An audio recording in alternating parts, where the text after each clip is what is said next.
మధ్య రైల్వే జోన్లో నిజామాబాద్ ఒక ముఖ్యమైన రైల్వే స్టేషన్.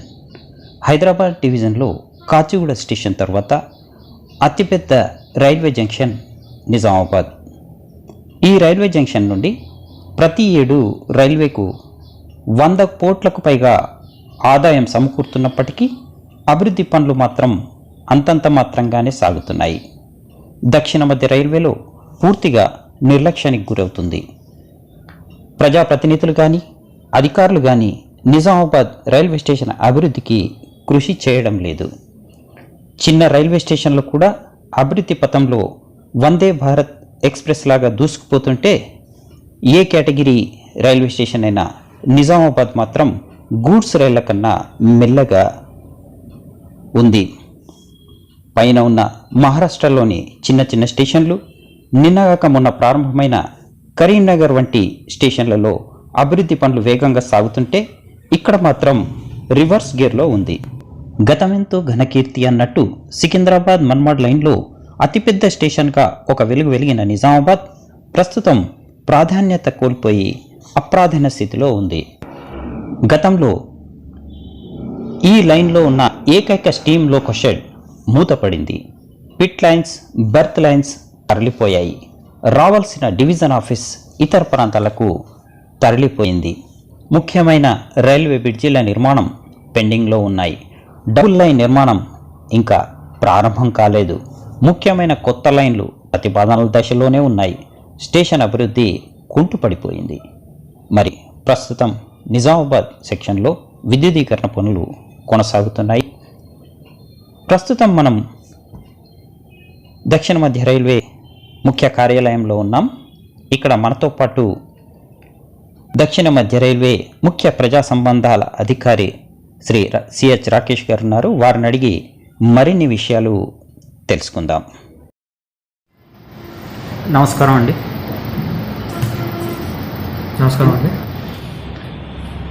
నిజామాబాద్ రైల్వే సెక్షన్లో ప్రస్తుతం ఎలక్ట్రిఫికేషన్ పనులు కొనసాగుతున్నాయి.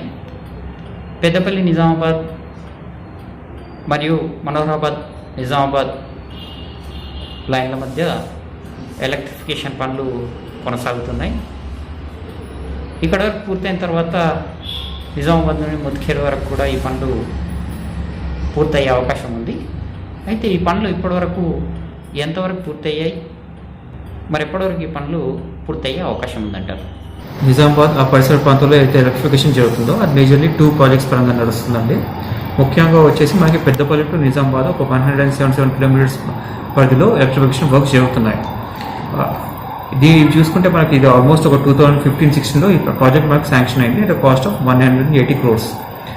దీంట్లో వచ్చేసి మనకి 2015-16 నుంచి సర్వే చేసిన తర్వాత టెండర్స్ అనేది చేయడం జరిగింది. దాని తర్వాత దశల వారుగా ఎలక్ట్రిఫికేషన్ అనేది జరుగుతుంది. ముఖ్యంగా మనకు వచ్చేసి మార్చ్ 2019లో ఆల్మోస్ట్ 56 కిలోమీటర్స్ బిట్వీన్ పెద్దపల్లి నుంచి గంగాధర మధ్య ఎలక్ట్రిఫికేషన్ కంప్లీట్ చేసింది. నెక్స్ట్ స్టేజ్లో వచ్చేసి మనకి గంగాధర, లింగంపేట, జగిత్యాల మధ్యలో జూలై 19లో అడిషనల్లీ 26 కిలోమీటర్స్ మళ్ళీ యాడ్ అయ్యాయి. This was followed up with other March 21 అంటే ఈ సంవత్సరంలో లింగంపేట్, జగిత్యాల, మోర్తాడ్ మధ్యలో 51 కిలోమీటర్స్ ఎలక్ట్రిఫికేషన్ కంప్లీట్ అయింది. So out of this 177 కిలోమీటర్స్లో 133 kilometres electrification already complete అయ్యిందండి.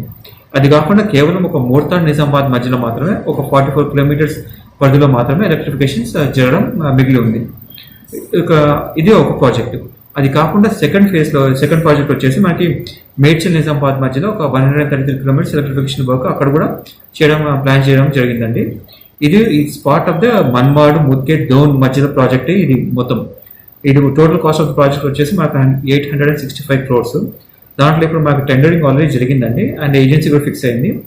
దానికి ఈ మధ్యనే వర్క్ కూడా స్టార్ట్ అయింది. ముఖ్యంగా మనకి కామారెడ్డి, మనోహరాబాద్ అయితే 68 కిలోమీటర్స్ ఉందో ఈ సెక్షన్లో మాత్రం ఎలక్ట్రిఫికేషన్ వర్క్స్ ఇప్పుడు ఆల్రెడీ స్టార్ట్ అయ్యాయి, నడుస్తున్నాయండి. అట్లాగే ఇప్పుడు నిజామాబాద్ స్టేషన్లో కూడా వర్క్ స్టార్ట్ అయింది. అక్కడున్న దాని ద్వారా తెలిసింది ఏంటంటే ఇప్పుడు ఈ రూట్లో మీరు చెప్పినట్టు కామారెడ్డి వర్క్ స్టార్ట్ అయిందని చెప్పారు. ఇప్పుడు ఈ నిజామాబాద్ శివార్లో కూడా ఈ హైదరాబాద్ రూట్ లో వర్క్ స్టార్ట్ అయినట్టు కనబడుతుంది. బేసికల్లీ అక్కడ ఏంటంటే నిజామాబాద్ యార్డ్ ని కూడా మొత్తం ఎలక్ట్రిఫై చేసేటందుకు ఏం చేస్తున్నామంటే నిజామాబాద్ యార్డ్ ప్లస్ జనకంపేట్ ఆ సెక్షన్ లో కూడా ఎలక్ట్రిఫికేషన్ వర్క్ స్టార్ట్ అవుతున్నాయి, ఆల్రెడీ నడుస్తున్నాయండి. ఒకసారి ఇది చేసిన తర్వాత నిజామాబాద్ యార్డ్ నుంచి జనకంపేట వెళ్ళడానికి కూడా ఎలక్ట్రిక్ లోకోతోనే వెళ్ళేటట్టు వెసులుబాటు ఉంటుందండి. అంటే ఇప్పుడు ఇది ఎప్పటివరకు కంప్లీట్ అయ్యే అవకాశం ఉంది?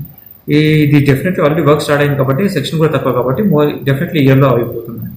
ఈ ఇయర్లో ఈ సెక్షన్ మాత్రం. మరి నిజామాబాద్ నుండి ముద్ఖేడ్ వరకు ఈ పనులు ఎప్పటి వరకు పూర్తయ్యే అవకాశం ఉందంటారు? డెఫినెట్లీ కొద్దిగా టైం పడుతుందండి, ఎందుకంటే ఇందాక చెప్పినట్లు దీని ఏదైతే ప్రాజెక్ట్ లెంత్ ఉందో చాలా ఎక్కువ ఉందండి. ప్రస్తుతం చూసుకుంటే ఇది ఆల్మోస్ట్ మనకి it's part of the Apollo టు డోన్ ప్రాజెక్ట్ అనమాట. ఇది 208 కిలోమీటర్స్. సో ఇది మనకి సెక్షన్లో దశల వారుగా ఇది కంప్లీషన్ అయ్యే ఛాన్స్ ఉంది. ముఖ్యంగా వచ్చేసి most important thing is electrification work start అయ్యాయి. ఇండియన్ రైల్వేస్ ఆల్రెడీ ఎలక్ట్రిఫికేషన్ మొత్తం 2023 వరకు మొత్తం కంప్లీట్ చేసే మిషన్తోనే ముందుకెళ్తుంది కాబట్టి డెఫినెట్లీ ఈ ప్రాజెక్ట్స్ అన్ని కూడా మిషన్ మోడ్లో ముందుకెళ్తాయి. And at the earliest will complete the work in this section as well. అండి, మరి ఈ ఎలక్ట్రిఫికేషన్ వల్ల రైల్వే కలిగే లాభాలు ఏంటి? దీంట్లో చాలా బెనిఫిట్స్ ఉన్నాయండి. ముఖ్యంగా మనం చూసుకుంటే ఇది first and foremost compare to diesel locomotive చూసుకుంటే electric locomotives definitely environment friendly ఒకటి. సో పొల్యూషన్ అనేది చాలా తక్కువ అవుతుంది. అది కాకుండా ఏవైతే ఎనర్జీ బిల్స్ ఉంటాయో డీజిల్ మీద అవి కూడా తగ్గిపోతుంది. ఓన్లీ దాంట్లో ఫైనాన్షియల్ సేవింగ్స్ కూడా వచ్చేస్తాయి. అవి కాకుండా జనరలీ ఒక డీజిల్ టెరిటరీ నుంచి ట్రాక్షన్ టెరిటరీకి వెళ్ళినా లేకుంటే ఎలక్ట్రిఫైడ్ సెక్షన్ నుంచి నాన్ ఎలక్ట్రిఫైడ్ సెక్షన్కి వెళ్ళినప్పుడు మనం ఒక ట్రైన్కి లోకో చేంజ్ చేయాల్సి వస్తుందండి. ఆ లోకో చేంజ్ చేయాలంటే ట్రైన్ ఆగాలి, మళ్ళీ ఒక లోకో తీసి ఇంకొక లోకో అటాచ్ చేయాలి. అలా చేయడం వల్ల ఏమవుతుందంటే మనకి ఏవైతే ట్రైన్ రన్నింగ్ టైం ఉంటుందో అది పెరుగుతూ వస్తుంది, అనవసరంగా ట్రైన్ డిటెన్షన్ పెరుగుతుంది. ఇది కంప్లీట్లీ మొత్తం అన్ని సెక్షన్స్ ఎలక్ట్రిఫై చేయడం వల్ల ఏమవుతుందంటే ట్రైన్ ఎక్కడ కూడా అనవసరంగా ఆగకుండా ట్రైన్ యావరేజ్ స్పీడ్ పెరుగుతుంది, అలానే డిటెన్షన్ అనేది ట్రైన్లో ఉంటుంది, అది కూడా చాలా మటుకు ఎలిమినేట్ అయిపోతుందండి. సో ప్యాసింజర్స్ కూడా ఎవరైనా ఒక చోటు నుంచి ఇంకొక చోటు వెళ్ళాలనుకున్నప్పుడు it will be much faster. అది కాకుండా ఎలక్ట్రిఫికేషన్ చేయడం వల్ల బేసికలీ మొత్తం సీమ్లెస్ మూవ్మెంట్ అయిపోతుంది. మొత్తం ఆల్ ఓవర్ ఇండియా కూడా ఎప్పుడైతే 2023లో ఎలక్ట్రిఫికేషన్ అవుతుందో దానివల్ల కంప్లీట్లీ మనకి ట్రైన్ మూవ్మెంట్ అనేది వితౌట్ ఎనీ డిటెన్షన్ చేయడం సాధ్యమవుతుంది. ఈ ఎలక్ట్రిఫికేషన్ వల్ల రైల్వేకు ఇంధన ఖర్చు చాలా భారీగా తగ్గిపోయే అవకాశం ఉంది. అదేవిధంగా ఈ పర్యావరణానికి కూడా రక్షణ కలిగే అవకాశం ఉందని తెలుస్తుంది. మరి ఈ భారతదేశంలో మొత్తం ఈ రైల్వేలను 2023 వరకు విద్యుదీకరించాలి అనేటటువంటి లక్ష్యం రైల్వే శాఖ పెట్టుకుందని మీరు తెలియజేస్తున్నారు. మరి అప్పటి వరకు ఈ రైల్వేలన్నీ కూడా పూర్తిగా విద్యుదీకరించబడతాయంటారా? భారతదేశం మొత్తం బ్రాడ్ గేజ్ రూట్స్ లో ఎక్కడైతే బ్రాడ్ గేజ్ రూట్స్ ఉన్నాయో ఓకే అవన్నీ కూడా 2023 వరకు కంప్లీట్ చేసి టార్గెట్ పెట్టుకొని ముందుకెళ్తున్నాం. మరి పివి నరసింహారావు గారు ప్రధానమంత్రిగా ఉన్న సమయంలో దేశమంతా కూడా ఒకే గేజ్ అంటే యూనిక్ గేజ్ ఉండేలా చర్యలు తీసుకోవాలని ఆయన భావించి ఆ రోజు నిర్ణయం తీసుకోవడం జరిగింది. అంటే మన దగ్గర ఉన్నటువంటి broad gauge, metre gauge, narrow gauge బదులుగా అన్నీ కూడా పూర్తిగా లైన్లన్నీ కూడా బ్రాడ్ గేజ్గా మార్చే పనిలో రైల్వే శాఖ అప్పటి నుంచి తగిన చర్యలు తీసుకుంటుంది. మరి మన దక్షిణ మధ్య రైల్వేలో ఈ కార్యక్రమం పూర్తయిందా, ఇంకా కొనసాగుతుందా? ఈ వివరాలు తెలియజేస్తారా? ఒక సెక్షన్ మాత్రం మిగిలిపోయిందండి. బేసికలీ మనకి మహారాష్ట్ర పరిధిలో ఉన్న సెక్షన్ మాత్రం కొద్దిగా మిగిలిపోయింది. అది వచ్చేసి మనకి అకోలా టు ఖండ్వా మధ్యన మాత్రం మిగిలిపోయిందండి. అక్కడ కూడా Akola to అకౌట్ section already gauge conversion అయిపోయింది. అది కాకుండా ఒక అకౌట్ నుంచి ఏవైతే ముందుకెళ్ళానో ఆ సెక్షన్ మాత్రం కొద్దిగా మిగిలిపోయిందండి. అది ఒక్కటి చేస్తే మిగతా అన్ని మొత్తం జోన్ మొత్తం కూడా బ్రాడ్ గేజ్గా కన్వర్ట్ అయిపోతుందండి. ఈ ఎలక్ట్రిఫైడ్, నాన్ ఎలక్ట్రిఫైడ్ లైన్ల వల్ల ఈ లోకో చేంజ్ చేసుకోవాల్సినటువంటి అవసరం ఏర్పడుతుంది. మరి దాంతో ఈ టైం అనేది చాలా వేస్ట్ అవుతుంది అనేటటువంటి విషయం తెలియజేస్తున్నారు కదా. మరి మొత్తం ఈ బ్రాడ్గేజ్ సెక్షన్లో ఎలక్ట్రిఫికేషన్ పూర్తయిన తర్వాత మరి టైం సేవ్ అయ్యే అవకాశం ఉంది. అదేవిధంగా మరి ఈ దక్షిణ మధ్య రైల్వేలో సింగిల్ లైన్ ఉన్నటువంటి సెక్షన్స్ కొన్ని ఉన్నాయి.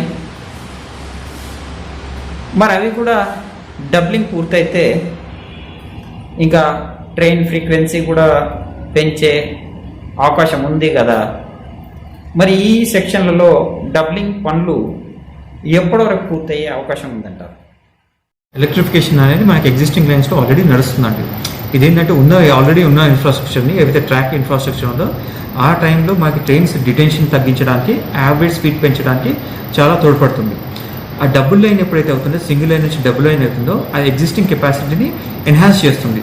సో ఆ సెక్షన్ కెపాసిటీ ఎన్హాన్స్ అయినప్పుడు will be able to handle the higher number of trains. కొత్త ట్రైన్లు వేయాలనుకున్నా, లేకుంటే ఎగ్జిస్టింగ్ ట్రైన్స్ని ఎక్కువ స్పీడ్తో నడపాలన్నా అది సాధ్యమవుతుంది. సో డబ్లింగ్ అనేది ఒక మేజర్ ఇన్ఫ్రాస్ట్రక్చర్ వర్క్, అలానే ఎలక్ట్రిఫికేషన్ కూడా మేజర్ ఇన్ఫ్రాస్ట్రక్చర్ వర్క్. ప్రతి ఒక్క దానికి ఒక additional will be able to run higher number of trains at more higher స్పీడ్తో కూడా నడిపించే వెసులుబాటు ఉంటుందండి.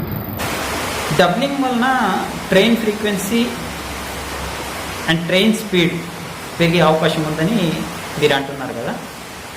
అయితే ఈ సికింద్రాబాద్ మన్మాడ్ సెక్షన్లో డబ్లింగ్ పనులు నడుస్తున్నాయి ప్రస్తుతం. ఈ సెక్షన్లో మేడ్చల్ నుండి ముద్ఖేడ్ వరకు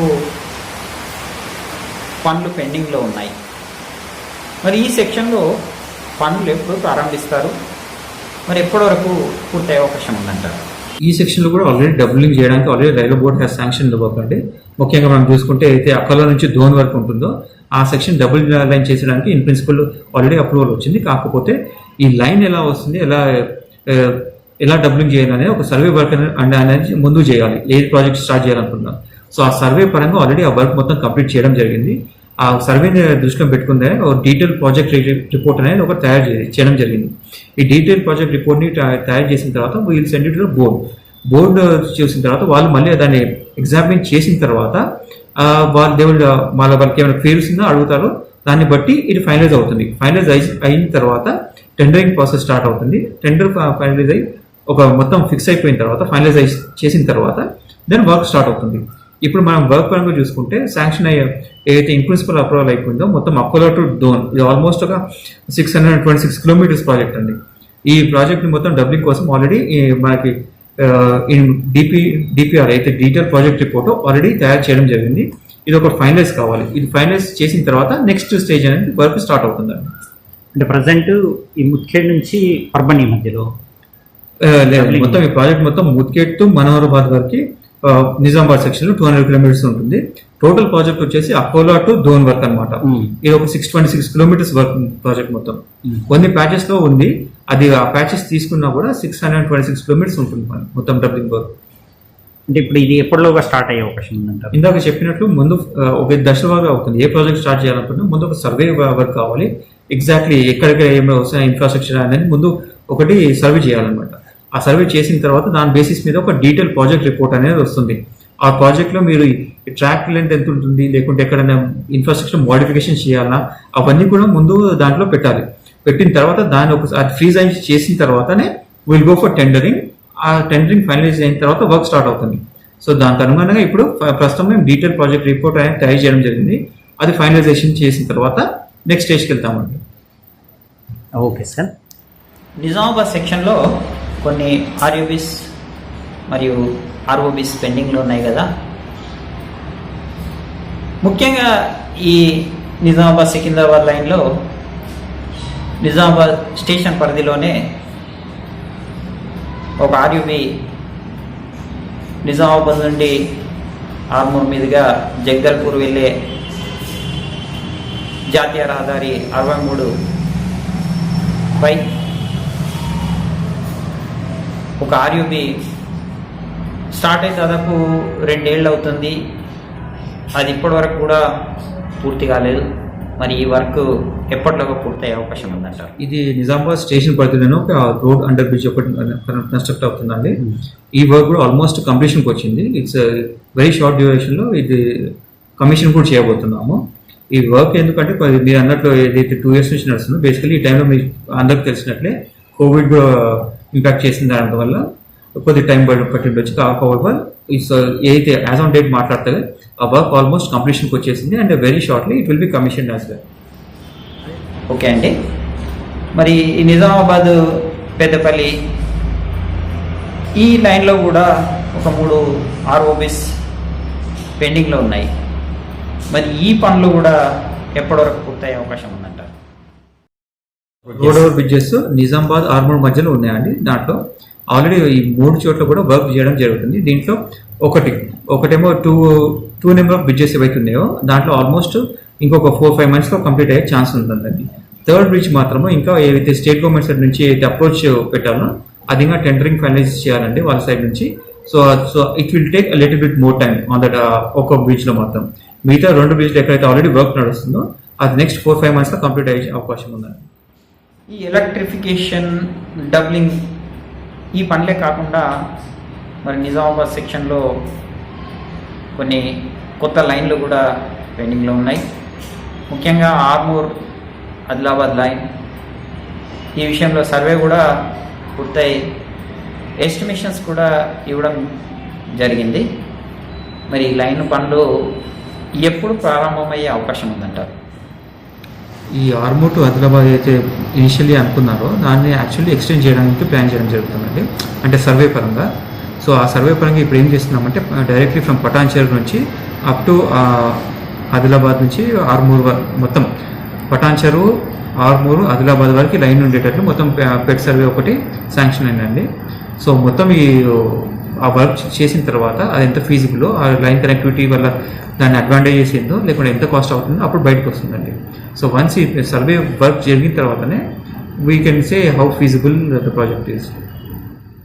అంటే ఇక్కడ ఇప్పుడు నిజామాబాద్ కనెక్ట్ కాకుండా డిచ్పల్లి నుండి డైవర్ట్ అవుతుంది? లేదండి, నిజామాబాద్కి డెఫినెట్లీ కనెక్ట్ అవుతుంది. అదే ఇప్పుడు సర్వే పరంగా ఏం చేస్తారంటే ముందు ఎక్కడి నుంచి స్టార్ట్ అవ్వాలి, ఏ డైరెక్షన్ తీసుకోవాలి, ట్రాక్ ఎక్కడెక్కడ కనెక్టివిటీ సిటీస్ని కనెక్ట్ చేయాలనేది ఇవన్నీ కూడా సర్వేలో వస్తాయి. ఆ సర్వేలో వచ్చినప్పుడు ఈ పర్టికులర్ డైరెక్షన్స్కి లేఅవుట్ చేసినప్పుడు ఎంత కాస్ట్ అవుతుంది అది కూడా ఎస్టిమేట్ చేయడం జరుగుతుంది. సో ప్రిలిమినరీ అయితే పెట్ సర్వే చేస్తారో దాన్ని బట్టి ముందుకు వెళ్ళడం జరుగుతుంది. సో ఈ కనెక్టివిటీ అనేది అయితే ఉందో భయ నిజామాబాద్ నుంచి టచ్ చేస్తూ ఆర్మూర్ పైన కనెక్ట్ చేస్తూ మళ్ళీ ఆదిలాబాద్కి వెళ్ళే ఛాన్స్ ఉంటుంది.